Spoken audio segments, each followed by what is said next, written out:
Hi guys. So ഞാൻ ഇന്ന് ജാവാസ്ക്രിപ്റ്റിൻ്റെ ഒരു കംപ്ലീറ്റ് സീരീസ് തുടങ്ങാനുള്ള പ്ലാനാണ്.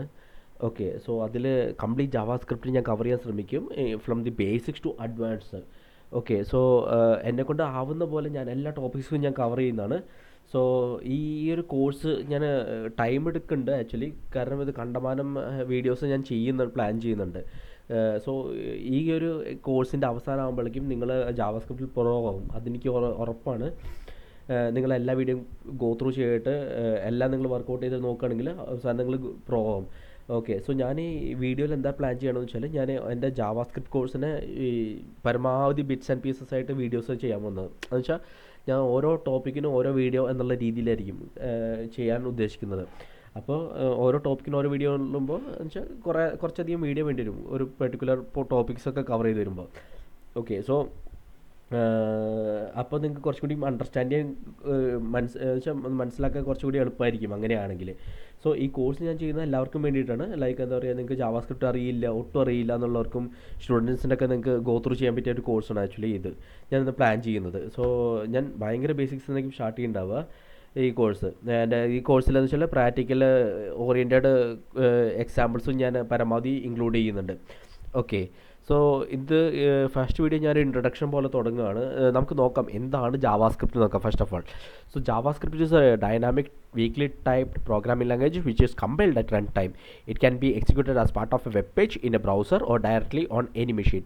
ബ്രാക്കറ്റിൽ ഹോസ്റ്റ് എൻവയോൺമെൻറ്റ് കൊടുത്തിട്ടുണ്ട്. പിന്നെ നമ്മൾ മെൻഷൻ എന്ന് വെച്ചാൽ JavaScript was create to make, ഇത് കുറച്ചുകൂടി ഈസി ഡെഫിനിഷനാണ്, to make web pages more dynamic.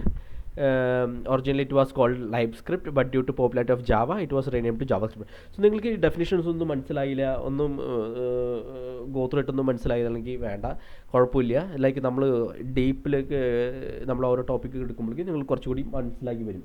Okay, so first point എന്ന് വെച്ചാൽ ജാവാസ്ക്രിപ്റ്റും ജാവയും തമ്മിൽ യാതൊരു ബന്ധവുമില്ല. ചിലർ ചോദിക്കുന്നത് കേട്ടിട്ടുണ്ട്, ജാവ അറിയണവർക്ക് ജാവാസ്ക്രിപ്റ്റ് എളുപ്പമല്ല, അല്ലെങ്കിൽ ജാവാസ്ക്രിപ്റ്റ് ജാവ എളുപ്പമല്ല എന്ന് വെച്ചാൽ ഭയങ്കര ഇൻഡിപെൻഡൻ്റ് ആയിട്ട് രണ്ടും. കാരണം ഇതിൻ്റെ ലൈവ് സ്ക്രിപ്റ്റിന് ആദ്യം വിളിക്കാൻ ഉദ്ദേശിച്ചിരുന്നത്, പക്ഷേ ജാവ ഭയങ്കര പോപ്പുലാരിറ്റി ആയതുകൊണ്ട് അതിൻ്റെ നമ്മൾ ജാവാസ്ക്രിപ്റ്റ് എന്നുള്ള പേര് കൊടുത്തു എന്നാണ് അവർ പറയപ്പെടുന്നത്. ഓക്കെ, സോ നിങ്ങൾക്ക് ഈ ടേംസ് ഭയങ്കര confuse, dynamic, weekly typed, compiled at run time, host environment, make web pages more dynamic എന്നുള്ളതൊക്കെ ഭയങ്കര കൺഫ്യൂസിങ് ടേംസ് ആണ് ആക്ച്വലി നിങ്ങൾ ഫസ്റ്റ് ഈ ടേംസ് കേൾക്കുകയാണെങ്കിൽ. സോ അത് ഭയങ്കര ഈസിയാക്കി നമുക്ക് ഗോ ത്രൂ ചെയ്യാം, ലൈക്ക് ഇൻ അപ്കമിങ് വീഡിയോസിലൊക്കെ. സോ ഞാനിപ്പോൾ നമുക്ക് ഒന്നുകൂടി ഇതിൻ്റെ ബേസിക്സിലേക്ക് ഒന്നുകൂടി ഇറങ്ങുകയാണെങ്കിൽ നമുക്ക് ചെക്ക് ചെയ്യാം എങ്ങനെയാണ് ഒരു വെബ് പേജ് വർക്ക് ചെയ്യുക എന്നുള്ളത്. ഓക്കെ, സോ വെബ് പേജ് എങ്ങനെ വർക്ക് ചെയ്യാൻ നമുക്ക് ചെക്ക് ചെയ്യുകയാണെങ്കിൽ, നമ്മൾ എന്താ വെച്ചാൽ നമ്മളൊരു ബ്രൗസറിൽ നമ്മളൊരു വെബ് പേജ് വിസിറ്റ് ചെയ്യുമല്ലോ. എന്ന് വെച്ചാൽ നിങ്ങളുടെ കേസിലൊരു ക്ലയൻറ്റ് മെഷീൻ ഉണ്ടാവും. ഓക്കെ, അല്ലെങ്കിൽ എന്താ പറയുക, ക്ലയൻറ്റോ മെഷീനോ അല്ലെങ്കിൽ ലാപ്ടോപ്പ് കമ്പ്യൂട്ടറോ അതിലൊക്കെ ഉണ്ടാവുമല്ലോ. അപ്പോൾ നിങ്ങൾ എന്ത് ചെയ്യും, അതിൽ ബ്രൗസർ ഓപ്പൺ ചെയ്യും, അതിൽ ഇൻസ്റ്റാൾ ചെയ്ത് ബ്രൗസർ ഉണ്ടാവും. ഒരു എക്സാമ്പിൾ ഗൂഗിൾ ക്രോം ആണെന്നിരിക്കാം. എന്നിട്ട് ഗൂഗിൾ ക്രോമിൽ ഓപ്പൺ ചെയ്തിട്ട് നിങ്ങൾ എന്ത് ചോദിച്ചാൽ URL ക്ലിക്ക് ചെയ്യും. അവിടെ ലൈക്ക് Amazon.in എന്ന് പറഞ്ഞിട്ട് പെർട്ടിക്കുലർ URL ഉണ്ടാവും. ആ URL അങ്ങോട്ട് ക്ലിക്ക് ചെയ്ത ശേഷം നിങ്ങൾ സെർച്ച് ചെയ്യും ആ പെർട്ടിക്കുലർ റിസൾട്ടിന് വേണ്ടിയിട്ട്. ഇപ്പം ഞാൻ Amazon.com അല്ലെങ്കിൽ Google.com വന്നു കഴിഞ്ഞാൽ ആ പേജ് ലോഡ് ആവുന്നുണ്ട്. ടു പ്രിസൈസ് ആക്ച്വലി, ലൈക്ക് ആ ഒരു പേജ് വിസിറ്റ് ചെയ്യുന്ന സമയത്ത് ഇപ്പോൾ Google.com എന്ന് പറഞ്ഞാൽ അടിക്കില്ലേ, നമ്മൾ ടൈപ്പ് ചെയ്യില്ലേ, ആ റിക്വസ്റ്റ് ആ ടൈമിൽ ബ്രൗസറിൽ നിന്ന് ഒരു റിക്വസ്റ്റ് അയക്കും. എവിടേക്ക്? സർവറിലേക്ക്. സർവർ എന്ന് പറഞ്ഞാൽ ബേസിക്കലി ഒന്നുമില്ല, ഒരു ആപ്ലിക്കേഷൻ, HTML അല്ലെങ്കിൽ ആപ്ലിക്കേഷൻ എവിടെയാണ് ഹോസ്റ്റ് ചെയ്തേക്കണമെന്ന് വെച്ചാൽ, എവിടെയാണ് ഡിപ്ലോയ് ചെയ്തേക്കണത്, എവിടെയാണ് ഇട്ടേക്കുന്നത്, ഒരു പെർട്ടിക്കുലർ സ്ഥലത്ത് നമ്മൾ റൺ ചെയ്യണമല്ലോ, അവിടെയാണ് നമ്മൾ ഹിറ്റ് ചെയ്യുന്നുണ്ടാവുക. എന്നിട്ട് ആ സർവറിൽ നിന്ന് എന്താ പറയുക ഒരു വെബ് പേജ് റെസ്പോൺസായിട്ട് അയക്കും. എന്നിട്ട് ആ റെസ്പോൺസ് ആ വെബ് പേജാണ്, ഒരു HTML പേജ് ആയിരിക്കും ബേസിക്കലി, അതായിരിക്കും നമ്മൾ എന്താ പറയുക ബ്രൗസറിൽ കാണാൻ റെസ്പോൺസായിട്ട് വന്നിട്ട് നോക്കിക്കഴിഞ്ഞാൽ നമുക്ക് ബ്രൗസറിൽ കാണാൻ പറ്റും. ഓക്കെ, സോ ഇങ്ങനെയാണ് ആക്ച്വലി ഒരു ആപ്ലിക്കേഷൻ നമ്മൾ Google.com എന്നൊക്കെ പറഞ്ഞു കഴിയുമ്പോൾ വരുന്നത്. ഒരു റിക്വസ്റ്റ് അയക്കും സർവറിലേക്ക്, പോയിട്ട് അവിടുന്ന് ഒരു ഹോസ്റ്റ് ചെയ്തേക്കണം എവിടെയാണെന്ന് വെച്ചാൽ അവിടുന്ന് ഡാറ്റ എടുത്തിട്ട് കൊണ്ടുവരും. ഇവിടെ HTML പേജാണ്, HTML കൊണ്ടുവരും. ഓക്കെ, സോ നമുക്ക് അടുത്ത എക്സാമ്പിൾ നോക്കിക്കഴിഞ്ഞാൽ ഞാനിപ്പോൾ Amazon.in എടുക്കാം. അപ്പോൾ ഫസ്റ്റ് ഞാൻ Amazon.in അടിച്ചു, ആമസോൺ സർവറിൽ പോയി എനിക്ക് കറസ്പോണ്ടിങ് പേജ് കൊണ്ടു തന്നു, അവർ ഡാറ്റ കൊണ്ടു തന്നു. ഓക്കെ, ഇനി നമ്മൾ എന്താണെന്ന് വെച്ചാൽ ഞാൻ 1-2 ഐറ്റംസ് ആഡ് ചെയ്തു.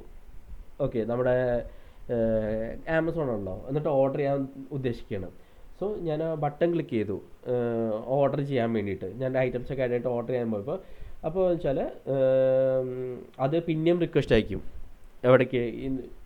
നമ്മുടെ നമ്മുടെ സെർവറിലേക്ക്, ബ്രൗസറിൽ നിന്ന് സെർവറിലേക്ക് ഒരു റിക്വസ്റ്റ് അയച്ചിട്ട് അപ്പോൾ ഡാറ്റ ഇവിടെ എത്തി. ഓക്കെ, നമ്മൾ കൊടുത്ത ഓർഡേഴ്സ് ഐറ്റംസ് ഒക്കെ ഇവിടെ എത്തിയിട്ടുണ്ട്. എന്നിട്ട് ഈ സെർവറിൽ ആ ഡാറ്റ ഹാൻഡിൽ ചെയ്യും. വന്ന റിക്വസ്റ്റിനെ ഡാറ്റ ഹാൻഡിൽ ചെയ്തിട്ട് ചിലപ്പോൾ ഡാറ്റാബേസ് സ്റ്റോർ ചെയ്യുന്നുണ്ടാവും സെർവറിൽ. ഓക്കെ, അതിനുശേഷം അതിൻ്റെ ഇവിടുത്തെ പരിപാടിയൊക്കെ കഴിഞ്ഞ ശേഷം, പ്രോസസ്സിംഗ് ഒക്കെ കഴിഞ്ഞ ശേഷം അത് അടുത്ത റെസ്പോൺസ് അയക്കും. HTML അയക്കും, ചിലപ്പോൾ അയക്കുന്നുണ്ടാവുക. ഓക്കെ, ഒരു കൺഫർമേഷൻ പേജ് എന്ന് പറഞ്ഞ രീതിയിൽ. പക്ഷേ ഇവിടെയാണ് ജാവാസ്ക്രിപ്റ്റ് ഭയങ്കര റിയാക്റ്റീവ് എന്ന് പറയുന്നത്. കാരണം നമുക്കിവിടെ എന്ന് വെച്ചാൽ എൻ്റെ HTML രണ്ടാമത് അയക്കേണ്ട കാര്യമില്ല. കാരണം ഓൾറെഡി നമ്മുടെ HTML ഇവിടെ ലോഡ് ചെയ്തിട്ടുണ്ട്. പിന്നെ രണ്ടാമത്തെ HTML അയക്കേണ്ട ആവശ്യമില്ല. സോ ജാവാസ്ക്രിപ്റ്റിൽ ഇവിടെ അഡ്വാൻറ്റേജ് വെച്ചാൽ സെക്കൻഡ് റിക്വസ്റ്റ്, നമ്മുടെ ഈ റിക്വസ്റ്റ് ഉണ്ടല്ലോ, ഇവിടെ എൻ്റെ HTML പകരം അവരെന്ന് വെച്ചാൽ ഡാറ്റ മാത്രമേ അയക്കുള്ളൂ. കാരണം നമ്മുടെ പേജ് ഓൾറെഡി ലോഡഡ് ആണ്. അവർ രണ്ടാമത് HTML അയക്കേണ്ട, അപ്പോൾ ഡാറ്റ മാത്രം അയച്ചാൽ മതി. സോ അവിടെയാണ് ആക്ച്വലി ജാവാസ്ക്രിപ്റ്റ് ഭയങ്കര റിയാക്റ്റീവ് ആണ് ഉദ്ദേശിക്കുന്നത്. സോ ഇതൊരു ബേസിക് ഇൻട്രൊഡക്ഷനാണ് ഞാനിന്ന് പറഞ്ഞു തന്നത്. നിങ്ങൾ ജസ്റ്റ് ഒന്ന് കേട്ട് നോക്കുക. ലൈക്ക് സംശയം, എന്തെങ്കിലും ഡൗട്ട് സംശയം ഉണ്ടെങ്കിൽ നിങ്ങൾ കമൻറ്റ്സ് മെൻഷൻ ചെയ്യുക. എന്നെക്കൊണ്ട് സോൾവ് ചെയ്യാൻ പറ്റുന്നതാണെങ്കിൽ ഞാൻ തീർച്ചയായും സോൾവ് ചെയ്ത് തരാം.